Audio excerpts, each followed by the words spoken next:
Hello everyone and welcome once again to my channel BFG Woodworking. I'm Big Red and I want to know something. Has this ever happened to you?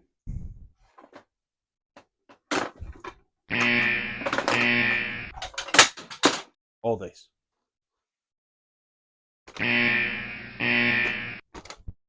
Let's go fix that. Come on.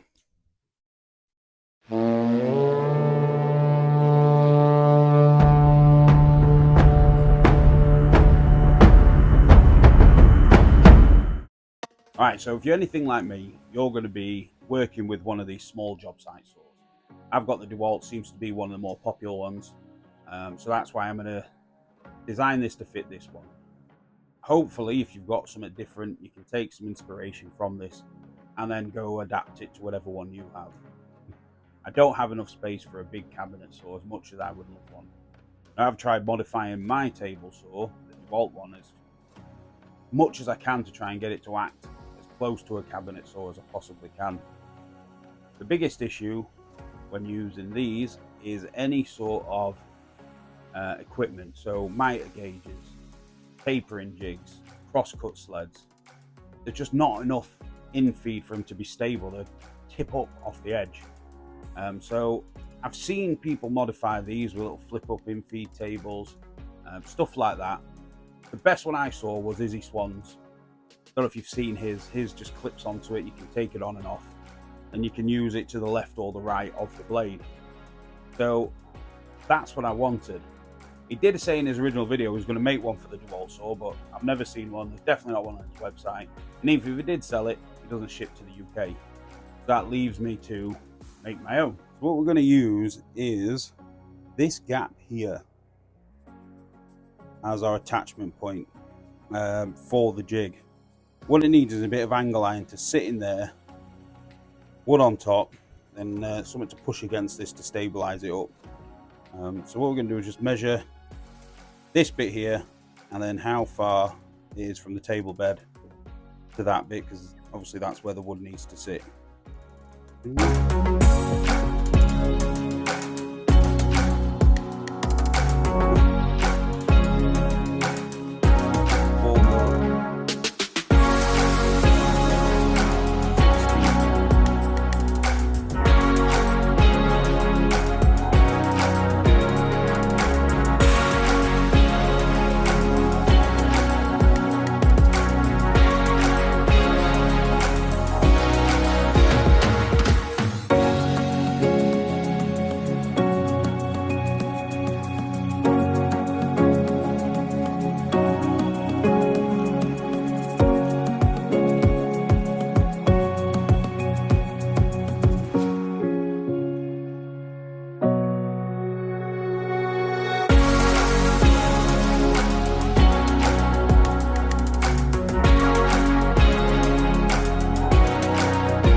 Alright, so let's just check for any obstructions. Mine has got these screws here, they're just going to get in the way, so just lay out my mounting plates to avoid them. I'm just going to mock this up, clamped it in position with my mounting tabs already underneath. Just going to draw around where they are so then I can mark it out properly on the workbench and start pre-drilling for my screws and my toggle clamps.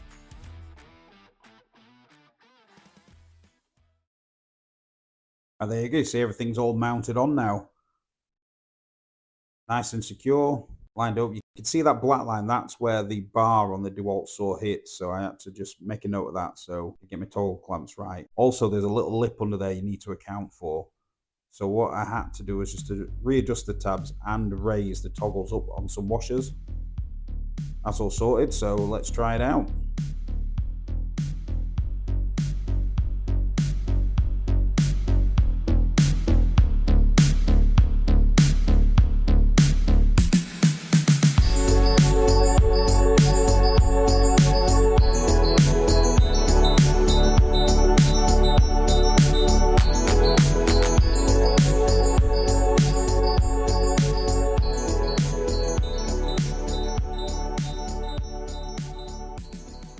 Alright, there we go. Build complete-ish. Did it do exactly what I set out to do? No. No, there's a couple issues with it. Well, not with this itself, to be fair. The table saw, the Dewalt one especially, I don't know if it's the same with others, but you can't go to the other side of the blade, the right-hand side. Fence rack and pinion mechanism gets in the way, so this will not work for like my tapering jig and stuff like that. I'll have to think of something different for that. But on the left hand side of the blade for my mitre gauge, spot on. Now I made this with what I had in the shop, so I used these little L brackets and these toggle clamps. Now these are all cheap, they were just in the shop collecting dust. I thought, right, I'll try and make use of these. For you, if you haven't got these and you want to actually buy these, I would suggest using some aluminium angle iron. That's what Izzy Swan did for your tabs. They'll be stronger, they won't flex as much. These do flex a bit. And he used a cam clamp on his, which I think will be better than these. Again, these are just cheap. So when I lock mine in, as you saw in the video, it does tilt up a bit, but as soon as you put weight on it, it does bring it back level. So the mitre gauge was my biggest gripe. I couldn't pull that back all the way, so that has solved the problem. So in that regards, fantastic, and it cost me nothing but a bit of scrap. Now for you guys, depending on the saw you have, modify it, take it, do as you will. Hopefully it's given you a basis of how to make yours. You can shape this any way you want. I've just kept it easy with the square. You can shape it however you want. I would definitely upgrade this and this if you can, just to make that stronger. But feel free to use this. That's what I made the video for. But once again, if you did get some out of it, please subscribe to my channel, like the video, share it, whatever you want to do. It really helps me out, and it'll be fantastic if you can do that. But thank you very much for watching this video. Please leave in the comments below any way you think I can upgrade that and make that better. Happy to listen. But other than that, enjoy building. See you later.